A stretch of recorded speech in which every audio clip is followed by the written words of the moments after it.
a leader for different environments. And fortunate enough to talk in front of you about this topic. How many of you think that optimization as a word exists?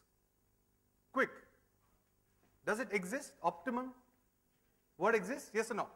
Yes. All right. So, and where I could relate it to is this. 91.1, 91.4. The volume or the frequency is not correct. When it comes to 91.3, it actually is perfect. Have you realized it? When we drive and actually listen to the music while we're driving, that's exactly what I also observed in organizations also. All of us actually stay in different environments. Yes or no? I mean, we stay in our personal environment, we stay in our professional environment, we stay in social environment like we are in right now. We also stay in spiritual environment. And we act and react differently as leaders, as managers, as supervisors, as fathers, as mothers, differently in different environments. If you agree with me on this, I have a simple, small experiment to share with you. That's the only thing that I'm going to do. By the way, all the 4 topics that we've just gone through, whether it's experiential learning, art of classroom learning, I'm trying to incorporate everything in 20 minutes for you as well. So my team will help you to showcase those apparatus here. Simple apparatus, simple activity, and I think that would be the best way of telling what we are actually talking right now. So, thank you.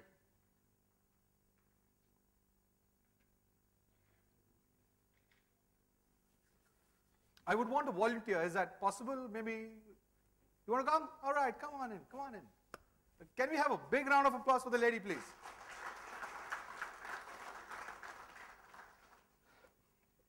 So by the way, what is this experiment all about? Let me just tell you. Thank you very much. May I know your name, please? Purti. Okay, can we once again have a big round for Purti? Hey, come on, Indian handshake. Indian, man, Indian. All right, so what we're going to do is, I have few white marbles here. I'm sure a lot of you would relate it to Dr. Kavi's experiment, all right, of time and task management, but it is not, all right? It's a simple observation that I've done over a period of time, and I'm going to show it to you today. Do you have supervisors? Yeah, maybe supervisors, bosses, and do you have acquaintances? All right, okay, I'm going to put that too. And relatives, of course.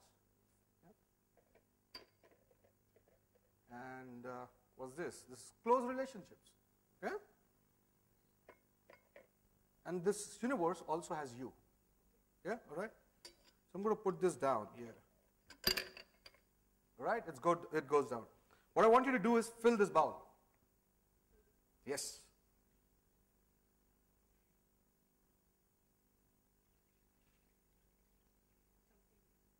Yeah, fill this bowl completely. All right, thank you.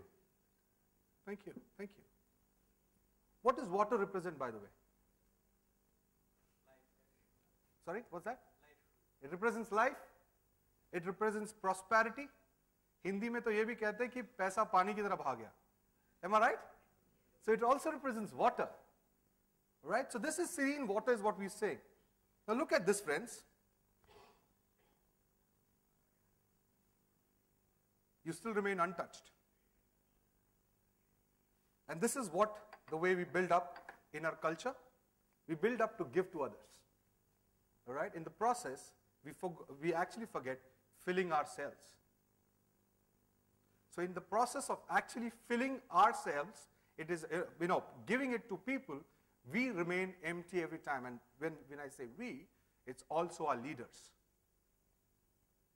So as an organization, can I build up a culture where the leader becomes more abundant and overflowing happens?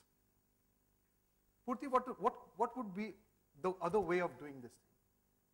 Now think about it, other way of doing it. Okay, I could have filled the one with me in it first, right? And what happens?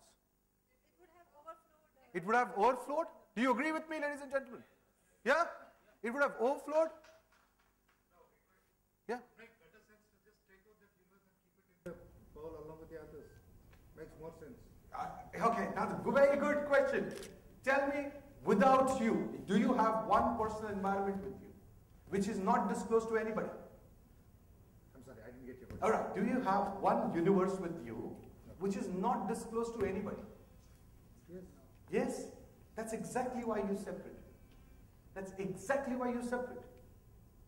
And unless I don't feel in abundance, it becomes difficult for me to overflow and give it to the world around me. All of us, if you remember and notice, all of us have a me inside which is absolutely unique and maybe at some percentile known to few people. And some percentile is absolutely not disclosed.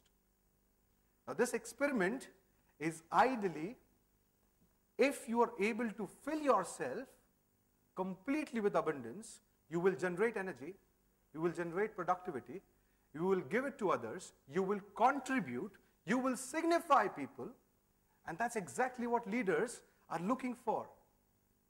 How many leaders do you remember who've signified you till its core? How many leaders do you remember who have given you more contribution? How many leaders do you remember who've actually given more achievement to the organization? And all these leaders have a common factor of abundance. Do you agree with me, ladies and gentlemen, on this? Yep? Yes? No? Yep? So, thank you, Purti. Thank you very much. Can we have a big round for her, please? But that's exactly what is the start point of the topic. All right? In all the environments that I have, all right, majorly the 5, can I be an optimum person which is full of abundance? And where does this abundance come from? This abundance comes from the learning interventions that I do. This abundance comes from the various experiences that I do take. And the abundance comes from the value of contribution that I would give to my society and country at large. When we are actually talking to 70% of our complete country being young. If this value of abundance start coming in, we will find what Dr. Rao started off with, that people quit because they want to earn more, they want to make big, is because they're not finding abundance in self. To all my HR friends, L&D friends, I keep asking this imperative question, that how can you stop somebody from feeling feeling of abundance? How can I work in my organization for those employees that can make them feel full, is the question. If I'm able to do that as a HR professional, as a learning professional, then I'm making sense and ensuring that I'm retaining my top talent. So the value of fullness or the value of abundance can become a greater force for any organization to produce high productive results. If you notice and observe, every leader that has come across to me in the current scenarios or in past, all of these leaders were full with something and have then given it back to the society or the organizations that they work with. Now that abundance could come from any environment. It could come from your personal environment, it could come from your spiritual environment, it could come from your professional environment, it could come from your social environment, or the self-environment. So a lot of people do motivation, meditation, a lot of people do healing, a lot of people go to a lot of parties to complete that motivation. A lot of people, so these leaders find and fill themselves with their motivational levels and be filled with abundance. And the moment they're filled with abundance, you will find that they're generating and giving a ripple effect to the organization that they work in. So with this, I thank you for giving me this opportunity and sharing my thought process with you, where how can I create leaders in every environment who are optimal. Thank you very much.